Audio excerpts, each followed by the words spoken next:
Please patronize our sponsors who support the Guild and our mission to educate members and non-members to enjoy and enrich their woodworking skills and experiences.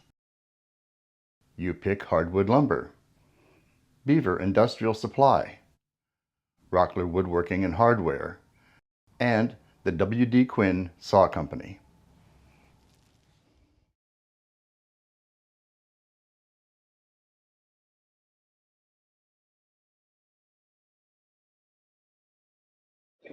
Welcome, everybody. Start off with, get into the announcements. Little mistake in the newsletter, which really wasn't a mistake in the newsletter. Everything that we had in there that was supposed to be auctioned off tonight is being pushed till next month. Because it's sitting in the garage, not mine. But we do have a silent auction over here. Our new sponsor, Beaver Industrial, gave us spindle sanders. And so we're silent auctioning that off right there. Starting bid is $65. It's a $199 spindle sander. And it's really nice because I have one. First thing up on the list is Dan Linder on the Superstar Weekend, which is going to be March 7th and 8th. Phil has taught at the Mark Adams School of Woodworking. He's taught at the Florida School of Woodworking.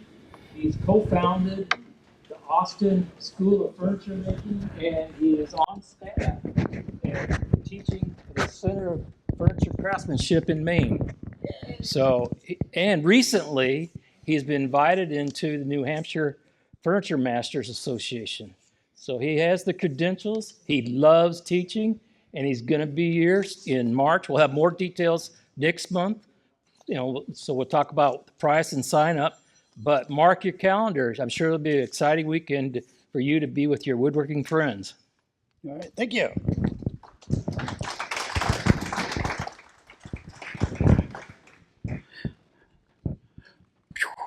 Back to announcements. All right. Jason has sent out the stuff for his the mentorship program, and he's working on getting everybody paired up. He says it's a little iffy, not iffy, but you got to match the people. You don't want somebody over in Illinois with somebody way out in St. Charles mentoring each other. So that's one of the struggles he's getting to get everybody matched up. But that's in the works, and he's doing a really good job on that. And I'd like to thank him for that. For the stuff that he's given us so far has been really good. Classes and presentations. Hey, Corey, you want to say anything? Okay, everybody. For the ones who don't know me, I'm Corey Donner. I'm your vice president, and I'll surely oversee all the classes. Currently, right now, at the moment, we have the basic fundamentals and the beginners already in place, along with what Dan Linder had just talked about with Phil Morley. I need ideas. Now, mind to tell you, I've heard some good ones for cabinet making, river tables, scroll sawing, but what I'm wanting to hear from you guys is take the time, put down any idea. Is it something that you really, really would like to see? I'm trying to focus on what you guys want. Yes, sir. I can do it. I got to find somebody to teach it. So I will actually make a notation. Joinery is one. You, sir? I think I can probably get Quinn, probably get somebody from Quinn to actually talk about it and actually do it. And handsaw. Okay, I've got some good ones already. Anybody else that has other ideas? Okay, we had somebody from Gorilla Glue, I know a couple years ago, was it, Brian? Okay, maybe we can end up getting somebody else on that. Anybody else? You, sir.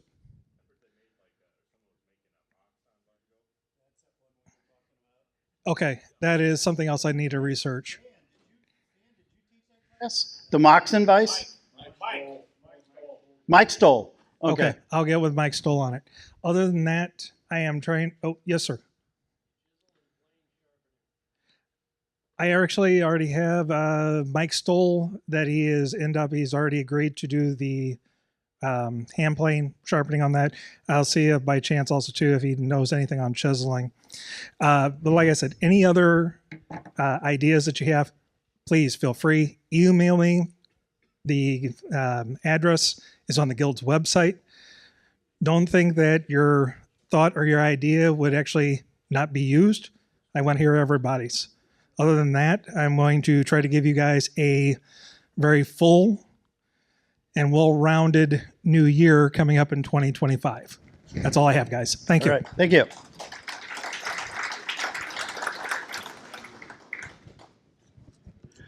All right, next up was the Guild picnic from last weekend.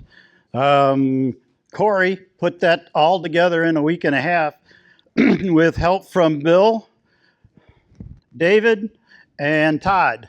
Those three pitched in, did a great job on getting it up, and from what I understand, I was on vacation, that it was the biggest attended event picnic that we've had in a long time. So thank you guys. I really appreciate your help. The art fair was 2 weeks ago, or 3 weeks ago, I don't know, once it was right after the last meeting. And everybody that donated stuff, I like to thank them because we made over $1,800 in sales. We were constantly busy. Everybody was saying how wonderful our stuff looked and how nice it was, and so that was really good.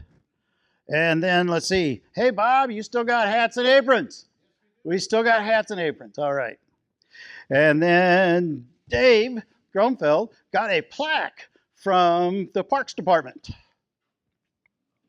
A big thank you for the people that helped out. No, I did not make it. For all of those who helped out at the summer camps, we had 3 summer camps, and we gave programs at Queenie Park for their summer camp, at Kennedy, and at North County. And I attended 2 of those. I did not go to the North County one. But this was presented to me by the Queenie group, and it's got the names of everybody who participated at that site. So all of you who helped out with that, thank you very much. It was very greatly appreciated. All right. Up and coming classes. So the one that was supposed to be this weekend, the 22nd, we're moving that one. We don't know to when, right? Yes. Okay. But it's full. So the next safety class is coming up on 10-3. There's 10 spots left on that one. On 10-5, we have a class which is finishing with oil and shellac, and there's 5 spots left on that. And then on how to make and install string inlays, there are 9 spots left on that one. So all of those are coming up in the next month. So if you want to get in on them, get in them, because I think a couple of them are going to fill up fast. All right, do we have any new members and visitors tonight? All right, let's stand up and tell us about yourself. Hey, thanks, everybody. My name is Bob Jones. I'm a retired Boeing mechanical engineer. I think my woodworking adventures started when I was probably a teenager or younger, building flying model airplanes. Kind of progressed from there to building things like bookshelves, and I built an entertainment center for a friend of mine, and I built a bed that we're still sleeping on, my wife and I.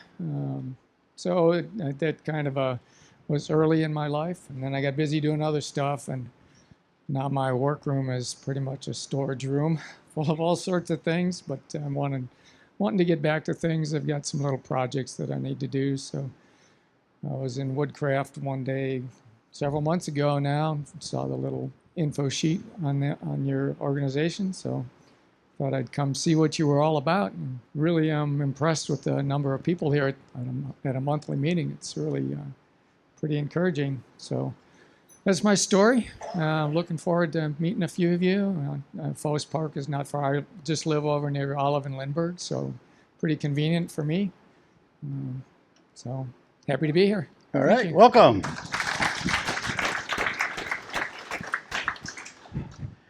Ray Whaley, stopped by, been a member years ago, but stopped by to see what was going on and actually have a question too, if I get a chance to ask that later. Okay.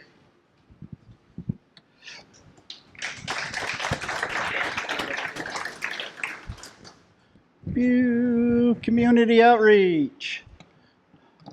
I didn't see Steve. Is Steve here tonight? Oh, there he is, way back hiding behind there. All right. How's the toy collection going tonight? Tonight we have 470 new additions. Wow.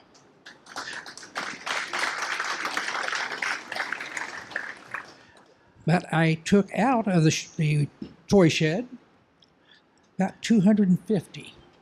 So those are going to be distributed to the hospitals this week and next. All right. Hey, look, everything's picking back up again. It is. That is good. All right.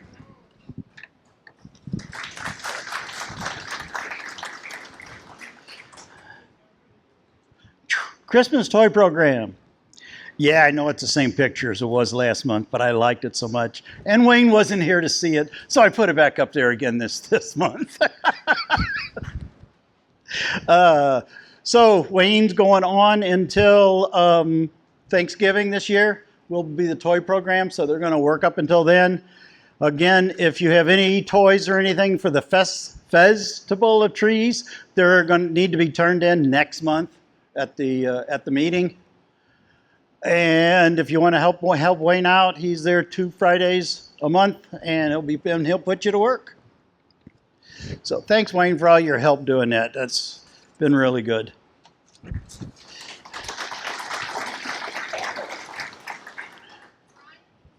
And Tom, I changed the picture this month, Tom. I put one of your drawings. I do like there. that picture. That's our little sofa table. And let's see, everything's going really well with the program. We handed out, well, I've got the last 3 kits on the back of my truck. So if you are so inclined, please take one home. There's also a table leaf that's wide. Is Alan's here? Alan may take that one, but thanks to everybody that's contributed. We're up to about 270 tables. Wow. And yeah, it's been great, and the need is still there. So we do expect something from Home Sweet Home in the next week or so on their website, and it's something we can put on our website. But Ooh, nice. we'll wait until we see that. Yeah. So thanks, everybody. Anybody have any questions about the program? And I do want to point out the little table on the stage in front of the bucket. That is Hal Donovan's number 55. Well, 43 plus the 10, yeah. So that's table number 53 for Hal. All right. It's a beautiful table. If you're interested at all, take a look at it. That's Hal's version. The kit is very similar, slightly different. But yeah, it's a good program. So have any questions, let me know. Thank you. Thank you.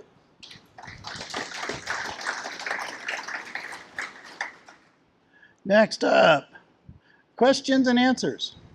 All right. So do we have any questions? Anybody with problems? Here, we got one way over here again. Wood expansion question. So this is for an outdoor project, 5 1/4 inch. Can you wide. hold it closer to you? Yeah. Wood expansion question. So this is for an outdoor project. It's fir that is 5 1/4 wide. Can I glue that to plywood, or is that going to cause an expansion contraction issue? I would think like 3 is fine. I wasn't sure if 5 was getting to the point with fir that would be an issue. I was going to glue it with Tight Bond, if that, like Tight Bond 3 for an outdoor project. Maybe if that's problematic, I wouldn't want to, but maybe I could use like a PL glue that comes like in a caulk gun. So 5 1/4 should be okay. 3/4 inch wide is a 5 1/4. If you run the knee down the center of the board and leave the edges alone, it can expand and contract and not have any problem anyway.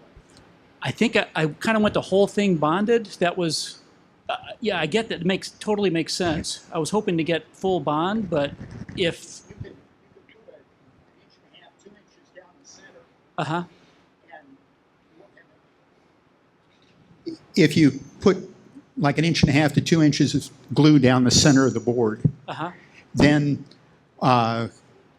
if you glue that down that way, first of all, it'll squeeze out a little bit so that you'll get a little wider than that, but that will allow for the edges to expand and contract. So would five would be too wide then, is what you're saying, you think? Or who knows? I don't think it's too wide, but I don't know for sure. But if Okay. you want to be careful with it, let it expand and contract a little bit. Okay. Is it a vertical or a horizontal surface or both? So I'm building a frame that I'm applying the plywood. And the frame is the fir and it's riffs on. So this is a frame you're building and you're gluing plywood horizontally? There's no weather, you're not going to take any weather or, for the So- most part? So like this is my piece of plywood. Uh-huh. It's like a frame that's being applied to it to look like a frame and panel. Okay, so this isn't, are you filling the panel in completely with the fir? Or you're not filling the panel in at all? No, Okay. yeah, the You fir, should be the all fir right. is not going to be filling the panel. The Yeah, ply, you the should be plywood is okay. the panel. Yeah, you're not going to see a whole lot of expansion and contraction, I wouldn't think. Okay. Could you use screws through the frame into the plywood and then just drill oversized holes in the fir and use like a washer head screw? And then the screw would be able to, it would want to move it smooth. I've got a northern red oak tree that's over 80 years old. It's got the largest burl I've ever seen on a tree, and it's got a disease. I've had to deadwood the whole one side of it practically. I'm hoping to save the tree, but if I can't, does anyone know a sawmill that might be interested in it? Yeah, Scott Wonder Okay, if I could get his of information. Wonderwoods. All right, Scott Wonder, Wonderwoods. Yep. Okay, thank you. Real simple, easy question. I was working with some dowels recently, and I'm finding that a lot of the dowels I bought, maple, cherry, walnut, hardwood dowels, I don't know if I'm buying something that's mismarked and they're actually metric or what, but they're so far under and so far over. Does anybody know a really good vendor for dowels that are going to be, when I want a 1/2 inch, I want a 1/2 inch? I have tried, because a lot of the cars and stuff that I'm working on, I'm doweling with the airplanes and stuff, and I'm running into the same thing. I've had tried 4 different vendors now, and they say 1/8 inch is 1/8 inch. 1/8 inch is you drill an 1/8 inch hole and it doesn't fit. You got to go to the next. You have to go to the next size up, and I think they're marking that, but they're going metric. They're going metric because I put my mic on it and I flip over to metric and I went, oh, okay, Yeah, but I think they're metric. But yeah, I've tried from 4 different places now, mail order, and then plus Woodcraft. And they're either too big or too little. I'm having to sand every one of them or drill oversized. But yeah, it's a problem. Yeah. This is a possible solution for the oversized. Just get you a piece of 1/4 inch plate and drill some holes that are 1/4 inch or whatever, and then jump up to the next size up. And you don't want to do 3 feet at a time, but for short pieces, you could point it a little bit, drive it through, and point another one, drive it through. I've done that plenty, and just remake them, make them what you want. If you're going to glue them in anyway, that little bit of rough. That's right. That edge is pretty sharp whenever you drive it through there. Yep. Oh, good idea. Next.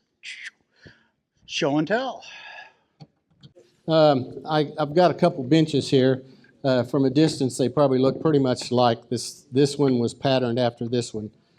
This was a high school shop, freshman high school shop project made out of, I believe that was ash. There's a lot of problems with it. After working 40 some years as a carpenter and woodworker, this thing had a lot of problems with it.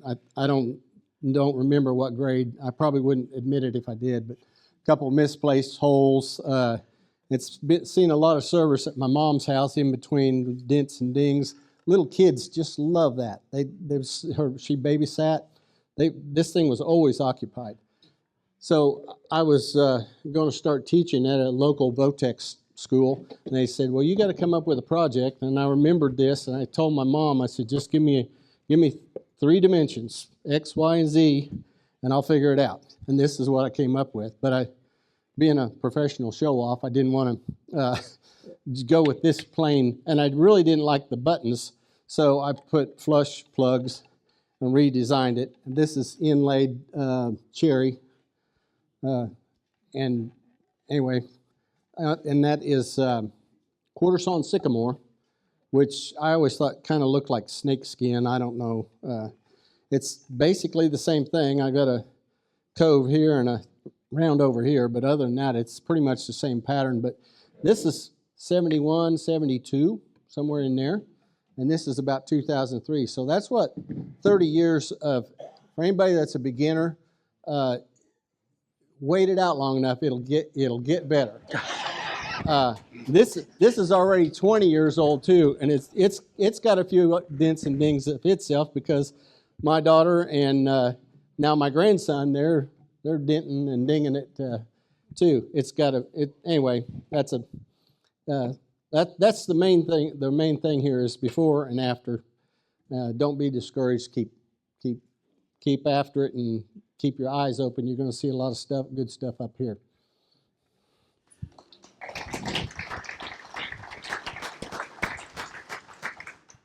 My show and tell is pretty simple. I wanted to emphasize that just because this is the Woodworkers Guild doesn't mean that what you make has to be made out of wood. I was inspired about a month and a half ago, and you'll know by what, but I was wondering, I wonder if I could do that with my CNC machine. And what I decided to make was the Olympic flag. And this is just, all this is acrylic. And I used my CNC machine to make the circles, and then I wondered if I could get the little rings to intersect properly and make the system, the software, do it. What I was really curious about is I made one layout of the rings, and then in essence the CNC routed the inside for the white and then routed the outside, and I wondered if those 2 thicknesses would be identical so it would go in, and they did, first try. And so I was pleased to see that the overall accuracy of my system was really sharp. And so anyways, that's it. Right.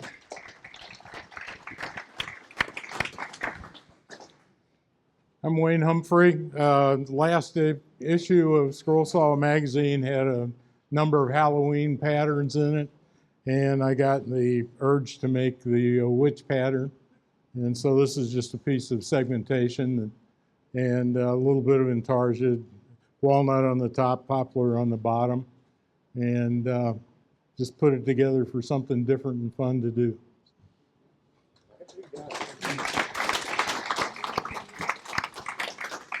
I think it's my turn. I'm Sema Waxman. I took the fundamentals class with Bill and Phil and Bob. Here's my table. That's the shaker table from the class. And I thought I'd bring it here for you guys to see. It's my first table I've ever made. Second time only doing dovetails. First time was in the class too. But the first time doing mortise and tenons as well. So I think it turned out pretty well. All right.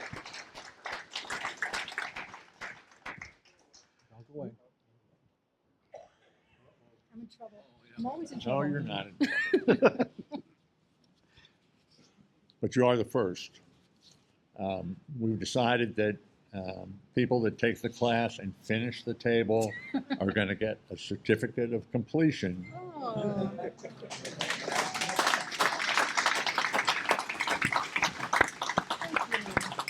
Nice job. Thank you. I appreciate that. I don't know if you can see this or not. My grandson, my youngest grandson's 3 years old. Okay, so my wife took a picture out of a website or something and said, "Can you build it for me?"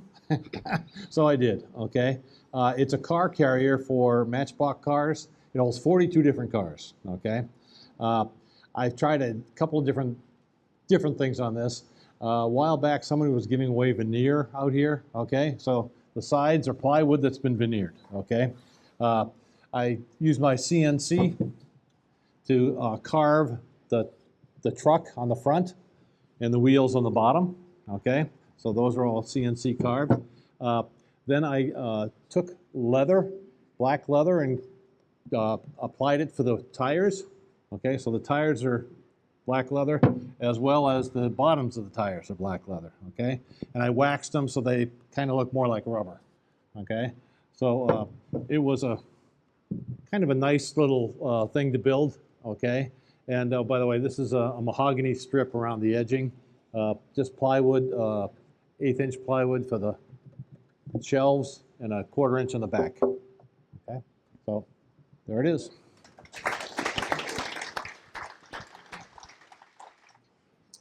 So we all have a story. This story started last meeting. The last meeting, I won one of the prizes up here. It was 4 board feet of bubinga. So you got to do something with it. In the meantime, I went to the Woodturners Convention in Texas. John was there as well. And there was a gentleman there selling cactus stems. So the top and the bottom are bubinga from the board I won. And the center is a skeleton of a cactus plant, and the finial is a copper rod. So just a cute little box, something that came together pretty easily.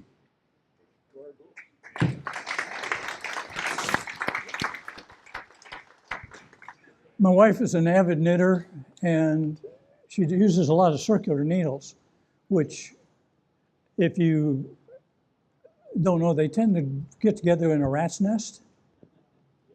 So I made her a whole series of little bags so that this is size 15. I didn't bring all the bags. They go from 1 to size 15. And then made her a walnut box, which is most of what I do. You can describe mostly as boxes. This one is one board all the way around, matched up. So I probably defy you to find out where the joint is, because I tried to match the grain so that you can't tell where the joint is, which is one end of the board and which is the other. So that's one of the boxes that I'm most proud of.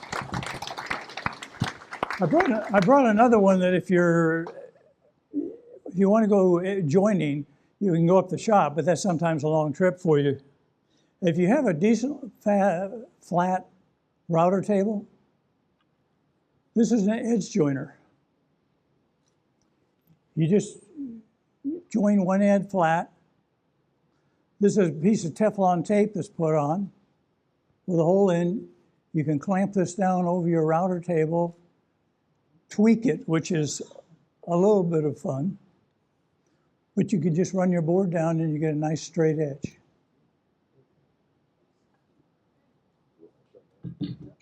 Thank you.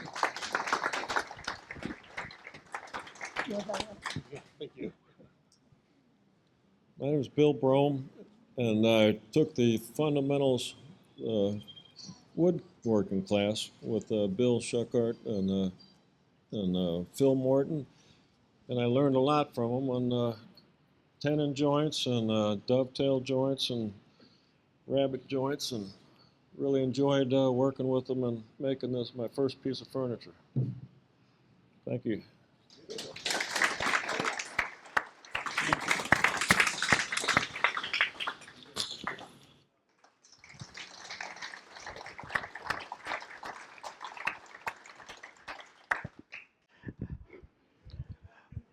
right, now, we all been waiting for this.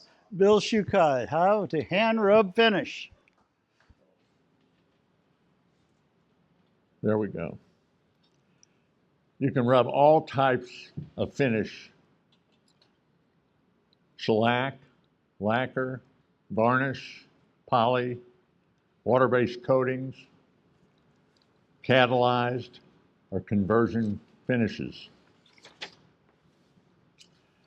3 reasons for doing so. First, it's nearly impossible to get a perfect finish no matter how carefully you apply it. Hard to get a finish to dry without picking up dust nibs. Rubbing lets you quickly remove any dust, surface brush marks, or other sheen anomalies. It really enhances your finish. Second, rub. Now don't try out my light here, boys. No, I need this one, Tom. Yes, I do. Thank you. A rub finish simply looks different than what comes off the brush or off the spray gun. Satin rub has an elegant look, and a well-buffed gloss not only presents a glossy, reflective surface, but a perfectly smooth one.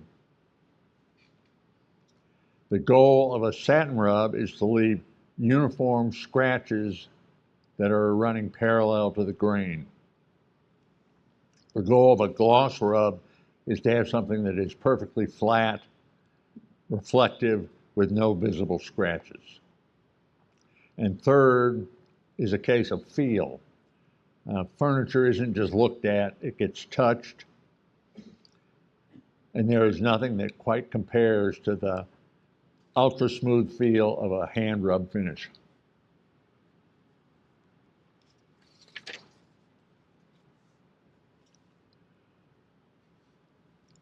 Changing the sheen can be done in a couple ways. You can buy product that will give you a satin or a flat finish as well as a gloss finish. But you can also simply start with a gloss finish and then rub it out to get semi-gloss, satin, matte, with the addition of a flattening agent. But flattening agents are tiny particles that make the coating a little bit cloudy looking. It's just as easy to use a gloss finish and then rub it out by hand to get the finish that you're looking for.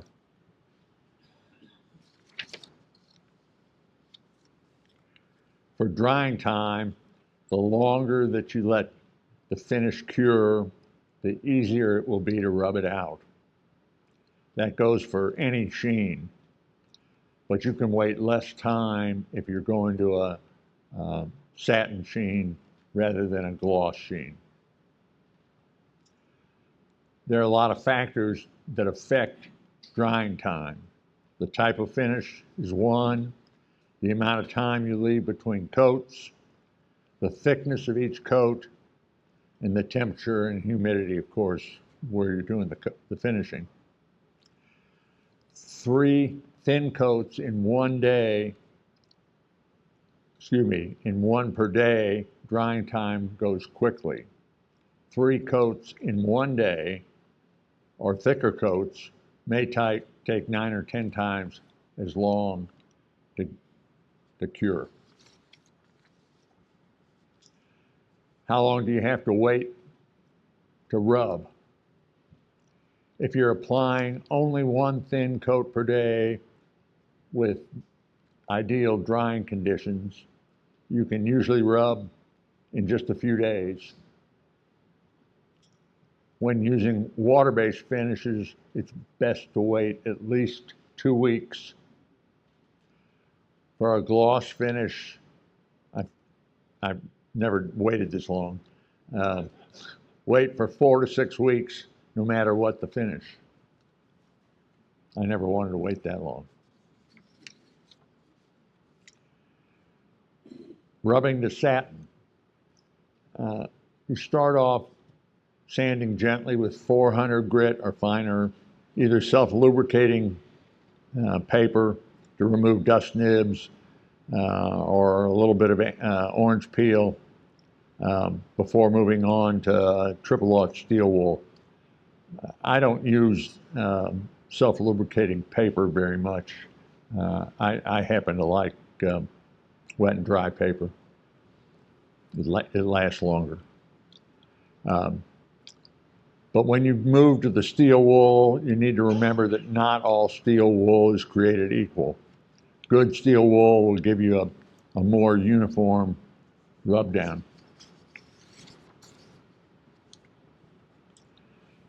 Rubbing to satin, you start off, load a pad of steel wool with triple or quadruple aught steel wool with paste wax. There are a number of waxes out there.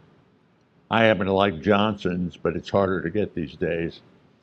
The wax acts as a lubricant for the rubbing process and helps create a more consistent and better looking surface than dry steel wool. Rub with the grain. You'll regret it if you don't. Use long strokes. Refold the pad of steel wool periodically.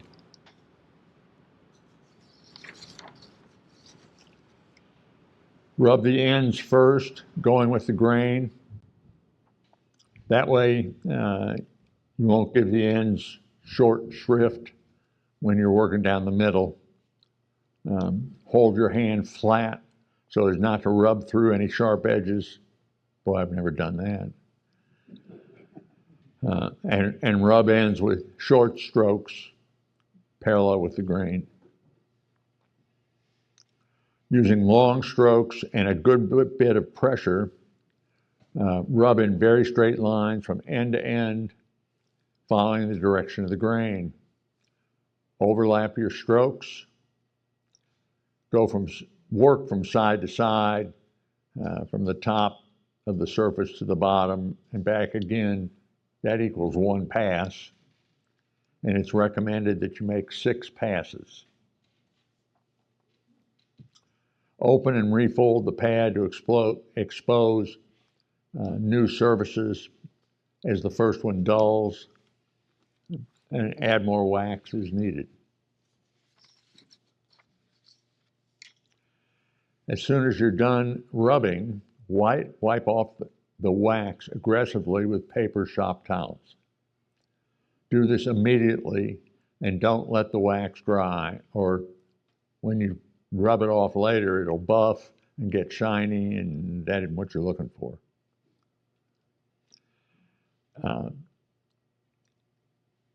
Try as you might find that even though you wiped quickly and aggressively, you didn't get all the wax off. And the surface will smear. If you can leave a smudge by rubbing your thumb across the surface, you need to remove the excess wax. To do this, sprinkle a bit of cold water onto the surface, and it should bead up immediately. With a new, clean, quadruple aught pad of steel wool, rub again carefully with the grain from end to end, but this time apply no pressure beyond the weight of your hand. When you get to the end, flip the pad over and go back for a second pass. The object is not to make new scratches, but merely to cut off the excess wax. Cold water helps congeal the wax, allowing the pad to remove the excess, which will collect on the steel wool. Wipe off the water and you're done. The above sequence shows the process for rubbing a tabletop to a uniform satin sheen. For semi-gloss, follow the same procedure, but replace the wax with an automotive rubbing or polishing compound. You may have to thin the paste on some of these compounds with an appropriate solvent. To rub vertical surfaces, simply rub with wax and the 4/0 steel wool in the direction of the grain and wipe off immediately. Because the vertical surface are not viewed from such a low angle, you can usually get away with a single pass and wipe down rather than more complicated process described for a tabletop. If you want to rub to a gloss, if you're into the piano making kind of thing, sand the cured gloss finish to make it absolutely flat. Start with 600 or 800 grit self-lubricating paper, or in my case, I'd use wet and dry, and continue through the grits to 1200 or finer. Use mineral spirits or soapy water as a lubricant if you use wet and dry paper. The better you sand, the less time you'll spend rubbing later. Dip a rag dampened with appropriate solvent into the rubbing compound and rub in circles. Wipe all the compound and take a new rag when you move from rubbing compound to a finer polishing compound. If you prefer traditional materials, use light oil mixed with pumice, which comes in various grits. I looked in the paint cabinet in our shop, and we've got 2 different grits of pumice there. After the finest pumice grit, switch to rotten stone. Has anybody used rotten stone? It makes a mess. It's black. Anybody wants to try it, you can have this box. I'm never going to use it again. If nobody wants it, I'm going to put it in the shop.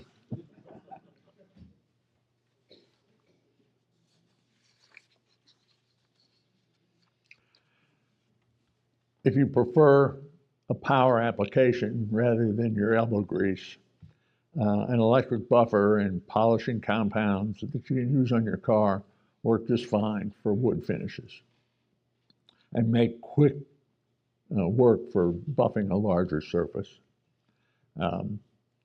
I've done a fair amount with an electric buffer. Actually, I use a random orbit sander, a little Ryobi that I have that I'll put wet and dry paper on. And it's done a pretty good job for me. The last rub is done with a clean cloth and a buffing head. Should remove any rubbing residue, leaving a shiny gloss surface. Follow that with an application of automotive swirl mark remover to add an additional touch.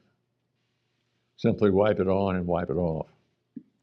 A good high gloss rub will reflect objects without distortion. The care you exercise and the intimacy with which it comes when you rub it by hand really can't be matched by doing it with a machine. I welcome you to give it a try. Questions? Bob? You mentioned something about using a good steel wool. How do you know what's a good steel wool? Is it done by brand name, or how do you determine? Probably a good one costs more. Just by cost. Where would you get that at? I don't know. Okay. Try Highland Woodworking. Leveron brand. Okay. Other questions? Thanks, guys.